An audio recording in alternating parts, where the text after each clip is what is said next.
Good morning. So this is hang on, just get some volume going so I can hear people joining. This is the June Coffee and Chat, and today I'm going to be having conversations with Liliana Dobbs and Francesco Conti, two ArtCan artists, and yeah, it's very exciting. And it's the usual thing, just nice conversations. Oh, already on. Wow, this is amazing. Okay, come on then. Go live, Francesco.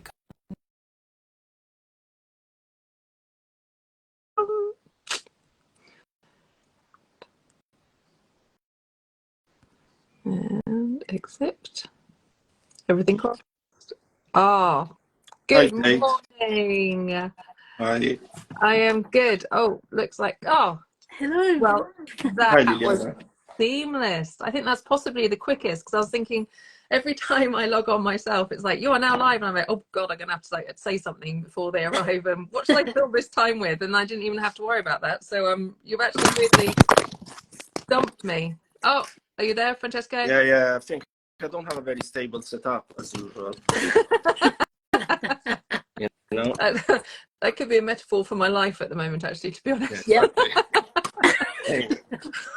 It will probably happen a few more times, you know, if you see things flying and the phone is on me. Let me close the window because somebody decided just now to start doing building work. I'll be back. Oh, I'm pleased it's not just me, Liliana. I really am. It's lovely to see you. How are you? Good, thank you. How are you?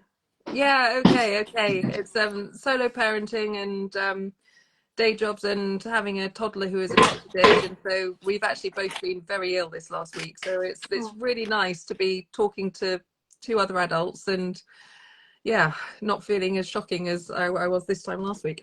I know, it's just week by week. But beautiful weather we're having at the moment. So my allotment has gone nuts, which is just amazing. But I just now, it's always there thinking, oh, I need to go and dedicate some time. But yeah. Time. Lots to do. Yeah. Mind you, hay fever is a bit of a pig this year. So, yes, everybody's been saying that. Even I've been feeling gunky, and I don't get hay fever apparently. So yeah, I'm sorry about that. Yeah. Right. It'll get better soon. It's all good. Welcome to the June. Yeah, no, I thought about growing some plants too, but every time I try, they kind of die very quickly. You know, like basil, rosemary, so I just buy them for cooking, you know. You know, the main thing about plants that you buy from the supermarket, especially herbs, is because they've crammed so many plants into one small tub that they won't survive. So what you have to do is get it home and split them into much smaller groups, and then they'll thrive and be gorgeous. I will try. Top tip. That's why it's so depressing to get them from the supermarket, and then sort of like 5 days later they've died. It's because you've not given them enough space. So it's not me that has the touch of that. It's definitely not. Yeah, no, it's not. It's because they've not had enough space. So that's my top tip. All plants need space and room for breathing and growing, the same as we all do. So that's rather a nice thought as well today. We all need space to grow. So yes, welcome to the June Coffee and Chat with Kate. Thank you both so much for joining today. For those of you who haven't joined one of these gentle Saturday morning chats before, this is a chance for me to talk to a couple of the ArtCan artists to find out a little bit more about their practice, what inspires them, how they function as contemporary artists in today's crazy, weird society, and what's coming up next for them and things like that. So it's a really lovely opportunity to just share what's going on with some artists. And today we have Francesco Conti and Liliana Dobbs, and this is really gorgeous. So there's a few set questions which they have had a previous viewing of, so we can sort of entice some interesting stories and conversation out of. And then at the end they get to throw me a curveball question, which is a question that I don't know anything about. So that's always quite challenging and interesting. So let's start. Liliana, we'll start with you, please. When did you join ArtCan and why? November last year is the first time that I applied, so the October call, open call. I wanted to collaborate with artists that are ready and willing to put themselves out there and just try lots of different things. I think you learn a lot from working with different artists that are at different stages in their career. And although I'm a newbie by all accounts, you know, it was only in November I joined, I've done quite a lot of things and it's been amazing. I was hoping for it, but it kind of happened pretty sharpish from the very start of the year. And it's been fantastic. I've met amazing people, easy, absolutely easy to work with. I've learned a lot. I have all sorts of bits kind of planned already for next year and this year. And it's been fantastic. It's like getting the opportunity to meet a lot of people that are more or less on the same wavelength as you. And it's great. I've been enjoying it a lot. That's really lovely to hear. Well, you are one of our newbie artists then from the end of last year. But Francesco, same question for you. Yeah. When did you join? I joined also in November last year. See, I serendipitously might put you in the same chat. Yeah. Me, Liliana and I met before. We met at the canvas, the framing place, and at the Chrome exhibition too. Yep. Yeah. We chatted a lot already. Good. That's the thing is, I think I don't know. I joined because I think I've been doing art for about 5 years, and it's like kind of intermittently, and then I found that there's a lot of stuff that you have to learn, like some of it you don't even realize, like how to frame, how to pack, which shipment company to use, try to ship something to Italy, took 2 weeks to get there, obviously, and then somebody says no, use this other company instead. Or for example, something about galleries, materials, open calls. There's a lot of, I love the chat that we have on WhatsApp. It's quite entertaining actually, because somebody says, I've been contacted by this person that wants NFTs. And you say like, okay. And everybody say, no, stay away, it's a scam, so I think it's very nice. I felt like, even before joining ArtCan, I picked up these things. Every now and then when meeting other artists at galleries, when they were nice and open and they wanted to talk. So I wanted to join a community of people that were inclined to communicate things from the get-go. Yeah. And it worked very well. I mean, it's like, you meet some really amazing people. You get a lot of nice insider information about the art world, what to do, what not to do. And it's also nice to share the struggles as well, I think, you share the successes and you share the struggles. So that is the thing. It's a system that we kind of have among ourselves instead of a system that we have to wait for grace from above, from the art system. You know what I mean? Yeah, absolutely agree. And then I do believe that, knowledge and numbers is power, and also the confidence you can get just knowing that you actually have that backup there available to you means that you can sort of go forward more confidently yourself with your practice, whatever it is that you're trying to investigate or develop. And just I think that's it's a beautiful thing actually. And there are other sort of streams of society I think that could learn very well from how powerful that is. And I loved your phrase inclined to share, because I think every artist in ArtCan is inclined to just be there, to be open, to be able to sort of share and know their knowledge, and actually know that it's a really brilliant environment and community to be able to share confidently, which then gives them sort of support and that feeling of sort of I've contributed, which it goes a really long way. I think it goes a really long way. That was one of the most, I will say, I don't want to say so, well, maybe I can say surprise, because when one joins, you never know actually. For example, sometimes I went to some private views and some artists were very nice and very open, but very often there can be a sense of a bit cagey everything, in galleries and stuff, and there's a private view. And for example, when we went to the Chroma 2 exhibition, everybody was really laid back and relaxed and open, so I mean it is happening in the way that I was hoping it would happen. That's really good to hear. It's not a given, it's just very easy from day one, and like you say, Kate, having that support network is amazing, because it does allow you to move forward with a bit more confidence, because everyone is willing to share, and you learn so much. In an exchange of 5-10 minutes, you learn something that could have potentially taken you a long time to work out how you feel. from experience. It's fantastic. And it is like a little family, even though it's not so little anymore, but it feels like it. I think it also ties down to the fact that I've said right from the beginning that I know that if someone wants to buy my work, then they're not going to want to buy the artist next to me unless it's for another sort of reason. And I've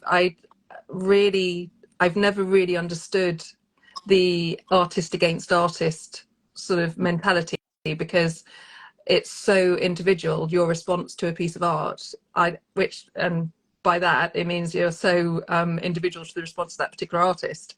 So why would you then put artist against artist within a gallery sort of setting? There's, you know, there's just no point even having that conversation. So I think that in itself, as that sort of baseline for anybody who's in ArtCan, you just know that you're not competing against anybody, because there's no point. It's a waste of energy, people. So I think that as an underlying sort of like base just means that everything else is then absolutely possible, and that's really gorgeous and brilliant too. So let's actually delve into you as individual artists and sort of see whether or not there are any sort of synergies within your sort of inspirations. We'll go back to you, Liliana, if that's okay, and your medium and your process and your inspiration. Can you share that with us, please? I'm primarily an oil painter. I do other things and then I just go back to the same. Oil is my thing. It's my language. It kind of understands what's going on in my head, so that's why I stick to it the most. In terms of what drives my practice, really inspired by the natural world, like a lot of other artists. Yeah. But I mean that in the sense that I'm more inspired by the natural world than I am about people. When I was younger and studying, of course, I did all sorts of things, figurative work, tried portraiture and all that sort of stuff. Doesn't feel right for me. And I also use a lot of abstraction. And I use that to focus on the correlation between elements and energies and people rather than what I'm actually looking at. And that's where the abstraction comes in, almost as a distraction for the viewer. Don't focus too much on what it is, move away from that and start thinking about how you feel about what you see. And that could be anything. And that's really what's at the core of when I'm creating. And being inspired by the natural world is nothing new, but I did grow up on an island and I'm really close to my surroundings, but also our impact on the surroundings. When you live on an island, you can't hide from all of the problems that we cause. So that always comes up as well in my work. It doesn't get shipped somewhere else. Whatever you do, however you treat your environment is in your face when you live in a small place. And I think that stayed with me. But yeah, that's kind of what goes round in my head when I'm creating most of the time. Then I go off on a tangent now and again, but then I come back again. So what recent tangent have you gone off on, just as an example? About 9 months ago, maybe a year ago, I just started to lean into sort of figurative work.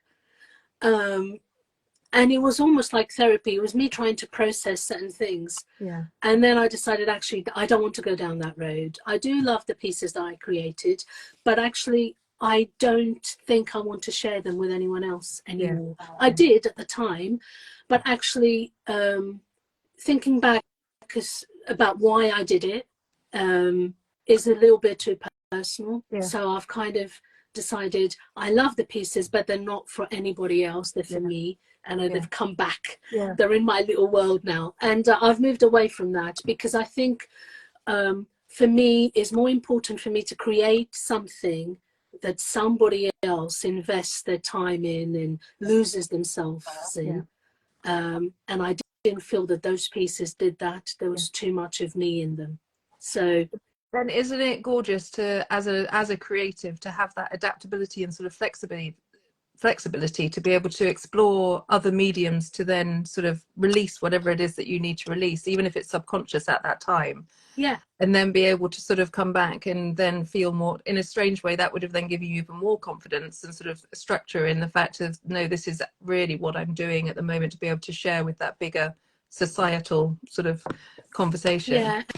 And I think it's more important for me to create something that's easier for the viewer to accept as their own, rather than something I've created.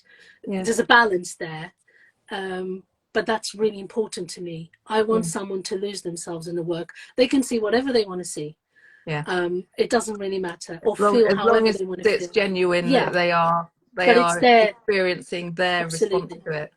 It's their experience, not mine. So yeah, you're right. I think sometimes when you go off on a tangent, you actually learn more than you realize, because that emphasized the fact that I want to do the other stuff that I'm doing now and I was doing before. So yeah, it's good. It's part of the journey. We'll change all the time. I might do it again. It should be. Who knows? Well, who knows? Wait.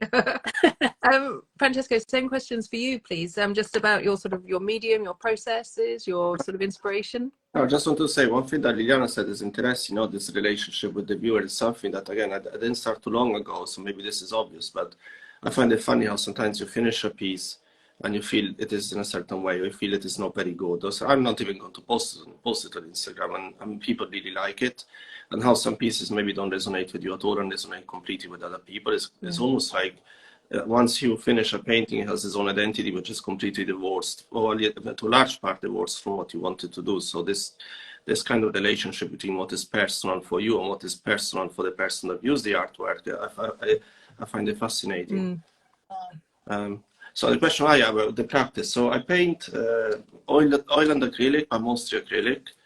I prefer it. I'm not sure why. I think one of it's because even with oil I tend not to blend too much. I prefer to paint wet on to dry and to layer. And also I think, especially some new acrylics and some very good quality ones, for me have a very nice brush feel, and the process, although I don't use impasto or anything paint, it tends to be quite physical. You know, I really like the way something feels when you put it on the canvas and you move it around. And I know that oil is supposed to feel better, but I prefer the way acrylic feels. I don't know why. But I do both depending on what I want to do. You know, some pieces that need more blending, maybe we'll just do oil. But it depends. In terms of subject, I mean, I think I have, I don't know, two main things maybe. I don't know. So I like buildings a lot. The reason why I'm not sure, I was trying to think the other day, and I think it goes back to, you know, those kind of feelings that you have when you're a kid. For example, there was a corridor in my house in Rome, and there was like a mirror at the end of this corridor. When I was very small, I was scared to go there when it was dark, because you think there is a face, you think the voices, you think and you know, like in the Pixar movies or in a lot of these cartoons, you know, when a character is, usually the hero is walking around in the street and like the buildings bend over, you know, and the windows are like eyes, all of that. And I think, you know, like I kind of keep some of that with me. So if you walk in an empty area at night, or you go to the outskirts of a city, buildings, you know, a building is a building, right, in one sense, but in a way it has its own soul, which can be its own personality, and sometimes it can be quite lonely or quite, you know, it can be very interesting to just get the vibes from a place that has its own, I can say, identity almost. There's this idea that the walls, and behind these walls, the lives of people, or the well lives of people, and it's secluded, you know, it's private, it's secret. And I do tend to like places which are a little bit decayed. And I think because so there's two things here. One of them I find it very beautiful.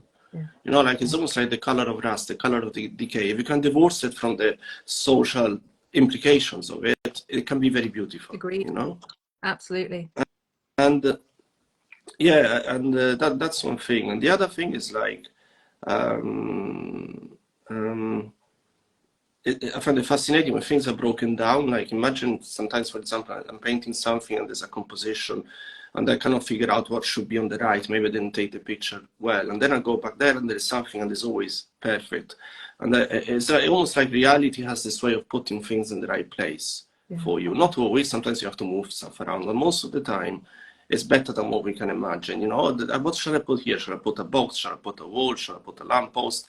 And then maybe you find the disheveled car, you know, and that works a lot better than whatever you could think before.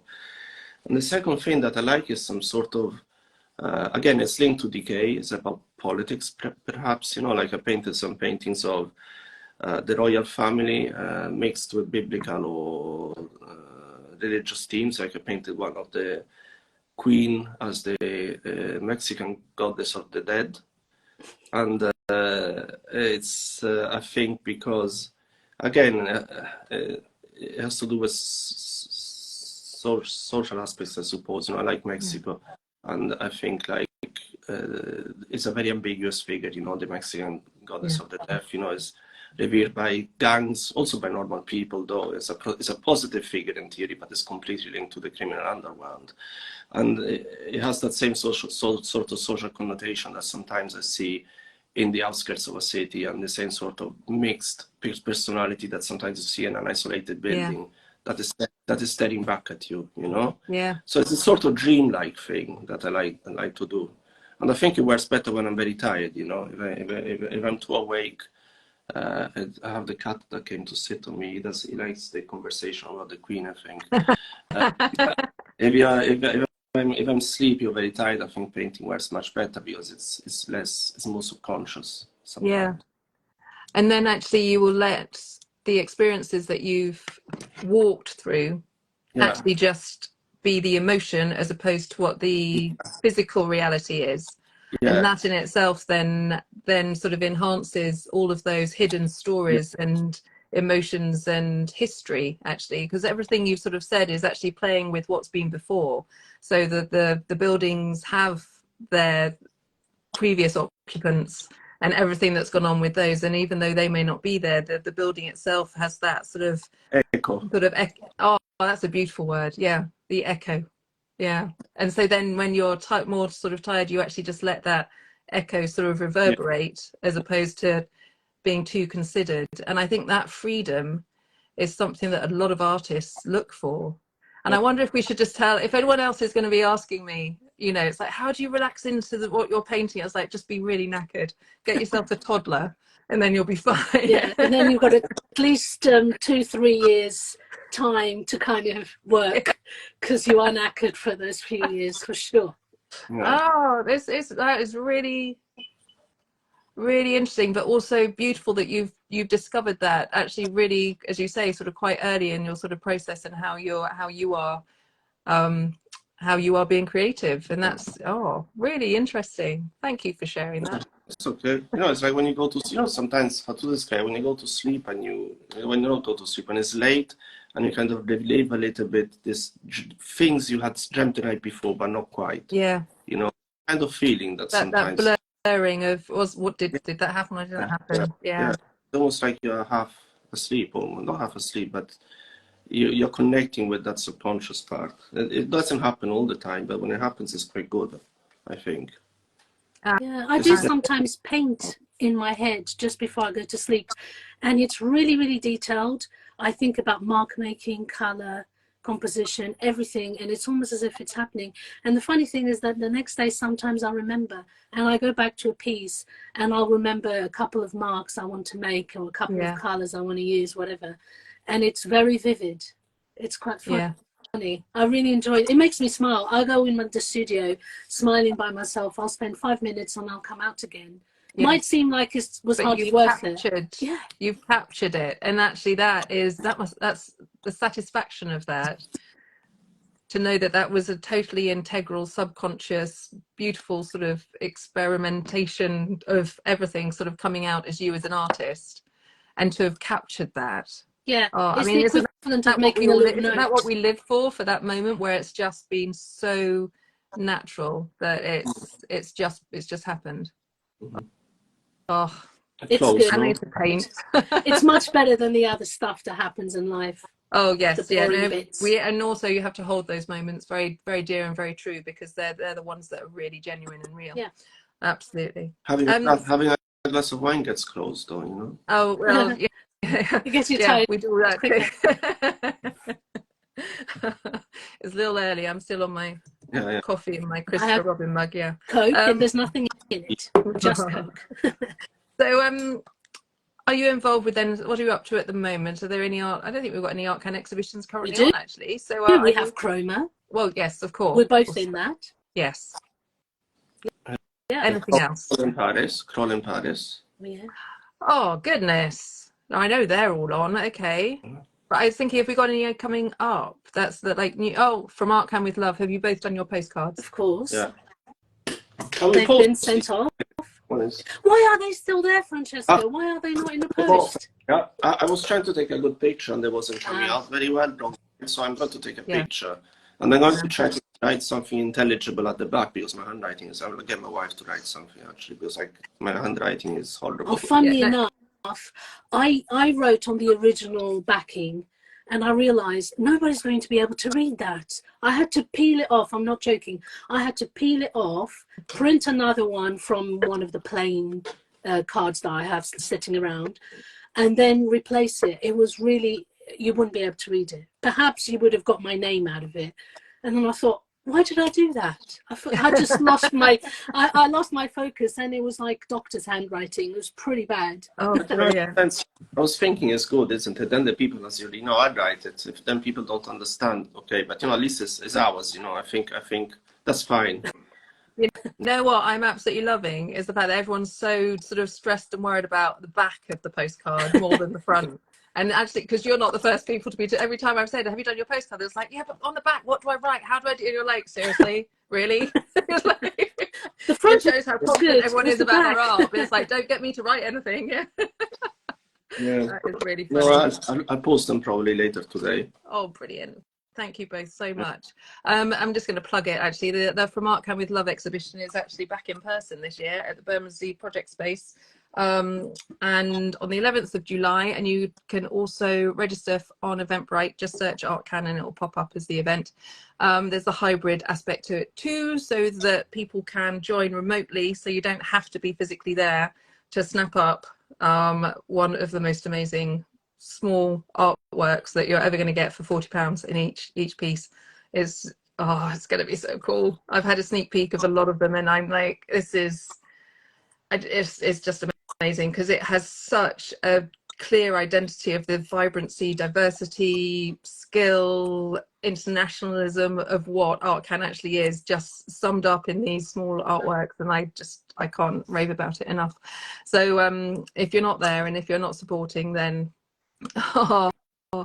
hey Sam, that's awesome. Good. Well, you should be. Yeah.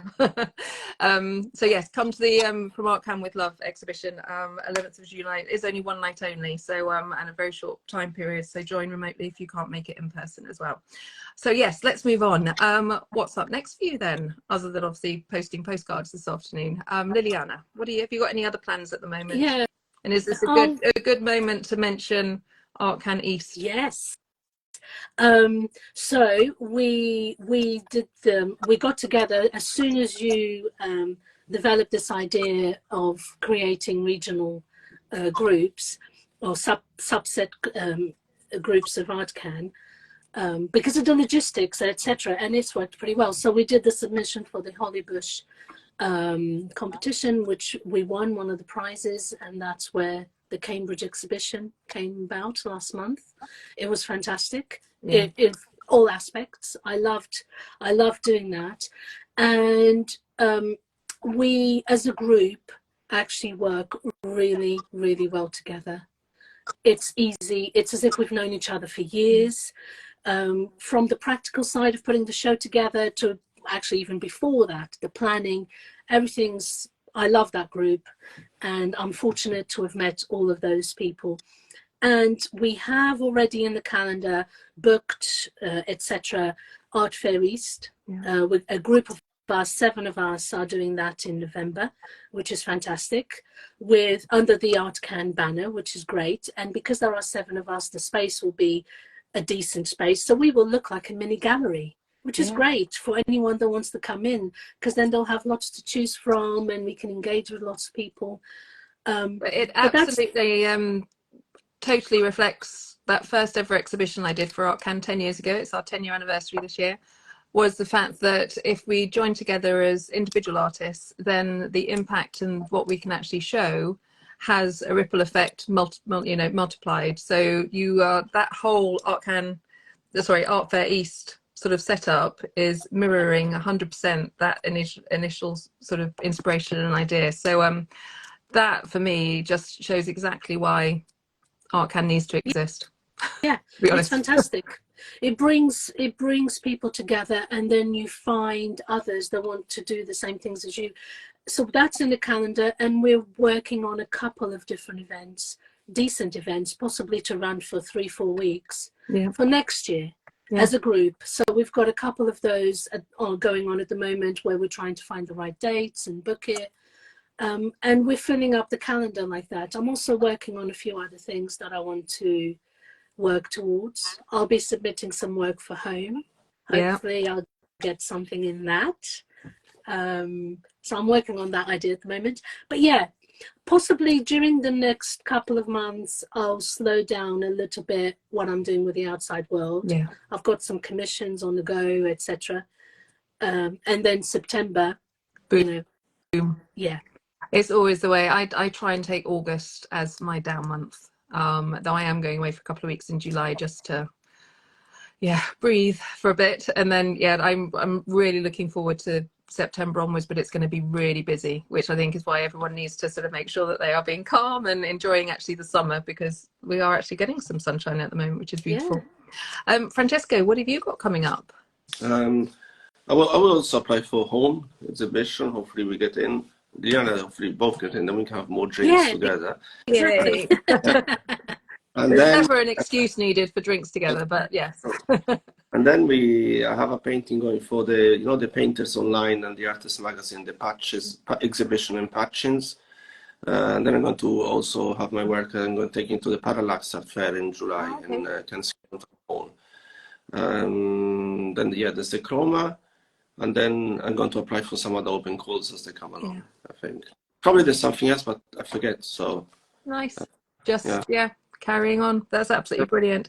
So coming to the end of the chat, it is the time for you guys to give me some curveball questions. So Francesco, we will start with you. So I start on the difficult one. Go on. I was curious, so it's the 10 years anniversary, and I was wondering, like, looking back, what is the thing that you like the most, and also whether in hindsight, if there is anything that you would do differently from what about. Okay, so I'm going to go with the first thing that popped into my head, and that was when I almost, without actively considering this is what I need to do, it was all so organic, it really was. But I met Brian Harris, who is the chair of trustees now, and Stephen Crampton Hayward, who was one of our trustees, our first trustees. So those two, I went and had a drink with them at South Bank Centre, weirdly, and talked to them about setting up ArtCan, or WITP as it was then, as a formal business, and whether or not they come on and help me through that process. And they both said yes. And I think that was one of the first times I genuinely recognized that this had an impact that wasn't just in my head, if you know what I mean. I knew everything we're doing, the programming was there. It's not dissimilar to how we do it now. It was just a lot smaller and less things and less artists involved. So I knew that that was real and that people were sort of trusting that. But for the bigger sort of picture of it actually being a non-profit organization fitting into society, to have two, hadn't met them before, two sort of strangers who'd been introduced to me as people who could help me with this, actually go, yeah, get it, let's do it, was that moment where I was like, okay, this is real, and this is something that I now am unable to not do. And it was brilliant and amazing, scary, which everything should be. I think anything that you're trying to undertake, if there's not an element of it being a challenge and something you'll have to learn from, then why are you doing it? So yeah, that moment is what popped into my head when you said, what is it that you look back and go, oh. So I'm going to give you that as that. What would I do differently?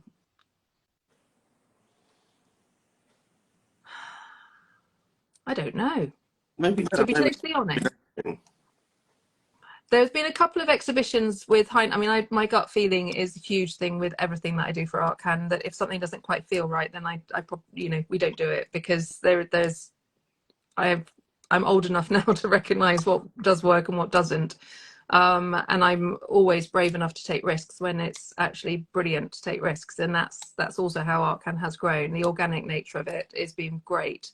But I would say there's probably a couple of exhibitions where I've gone, we probably shouldn't have embraced that. And that's more to do with the amount of work behind the scenes and sort of stress and energy that it's put on the fact we are all volunteers, and actually we are all doing this because it's what we 100% believe in.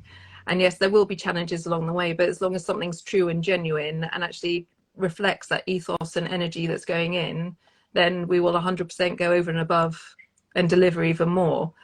But there have been times when we've been challenged in return for us putting in that energy, and I feel that has been unfair. So it's been those moments where I've gone, what is the point? Why are we doing this if actually the people that we're engaging with and our collaborators are not 100% respecting and supporting what we're also trying to do? So I think I'm a little bit more cautious sometimes about engaging with some collaborators going forward based on those experiences. But they are very, I mean, it's 2 out of 10 years. Yeah. Pretty good going. I think we do pretty well. Do you think in those cases there was some resistance from the establishment towards independent group of artists trying to do their own thing? One of them 100%, which but then that's also been a brilliant learning process. So it doesn't mean that we don't engage with other establishments as an alternative art group.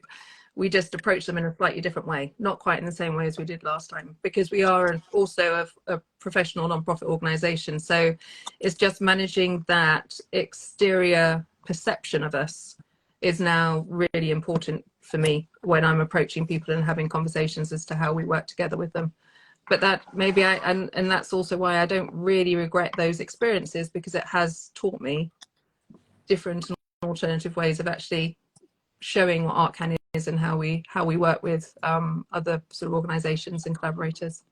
So it's all learning. As long as you learn, you just have to learn from them, I suppose. Has that answered your questions? Oh yeah. Thank you. Thanks. Of course, Liliana. My question is not solely ArtCan, but you as a person, because you are at the center of everything. And whether you want that to be the case or not, whenever I speak to the artists, it's like, well, Kate is essential to everything, and the group of trustees, of course, but I think because you're almost like the face of it to us. From your personal situation, how are you anywhere near close being able to dedicate more of your time to run ArtCan and move away from your day job a little bit, which is something that's on whoever has a day job on this is probably thinking, ooh, how can I change that balance? Are you hoping to be able to do that? Is that something you want to do? At the moment, just think how much we're managing to achieve already. Yeah. But then, so it's not necessarily, I mean, I actually really enjoy my day job and I'm very good at it. And that's something that I find great satisfaction with. And at the moment, the balance is manageable, but at some point, ArtCan deserves that next shift. And this is something actually the trustees and I are talking about, because our 10-year anniversary was the year that I was like, right, we have built this amazing base, but that springboard now needs to be more formal. And that is going to have to include, you know, an expectation of salaries, but not just me. I mean, operations, Rita, let's just hire Rita. We'll do that before me. It's fine. Let's just, you know, make these amazing things sort of happen and build on top of what we've really worked so hard to get before. And I think that should include me being able to do ArtCan as my job, because it deserves it. Yeah. And I think I deserve that, actually. I'm going to say that boldly. Yeah. Because of all this, if I am then just actually focusing and building what it is that I've created and continue to be able to give back in the way that I just feel is essential, then yeah, it would be amazing. Yeah, I mean, because yeah, it's great to hear that you love your day job, and yeah, it's good doing something else that you also love doing. But you have achieved an enormous amount. I mean, who could have thought you would have achieved this in 10 years, or that it would last 10 years and is still growing? Yeah, it's an amazing trajectory, but it's also, we all understand the amount of work that has to happen in the background. Yeah. It's a lot, and it's a lot of pressure, which I is would love amazing to that you've been find able some to more do space. it. I know, You know, with everything else. I would really love some more space, because I also, the thing that's not been nurtured at the moment is my own painting and my own creativity, and I get a bit emotional about that, so we won't talk about that, but at the same time know that that is there 100%. So to find more space and time means that I can't do both jobs going forward. At some point something is going to have to give, and hopefully it will balance out in the way that means I can end up painting more, in whichever way that is. Yeah. Yeah. But yes, what is nice is that the trustees and I are having these conversations as well, and we'll be getting a more sort of formal strategy plan in place, and sort of 3 and 5 year sort of plan, which will hopefully then give a real trajectory and some really concrete steps that we can take to actually structure it a little bit more formally, in whatever way that is.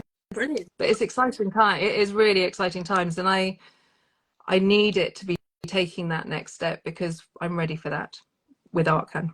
Yeah. Yeah. It's amazing. Yeah, it's exciting that 10 years later you will have all of these exciting things going on, that it could be bigger and better.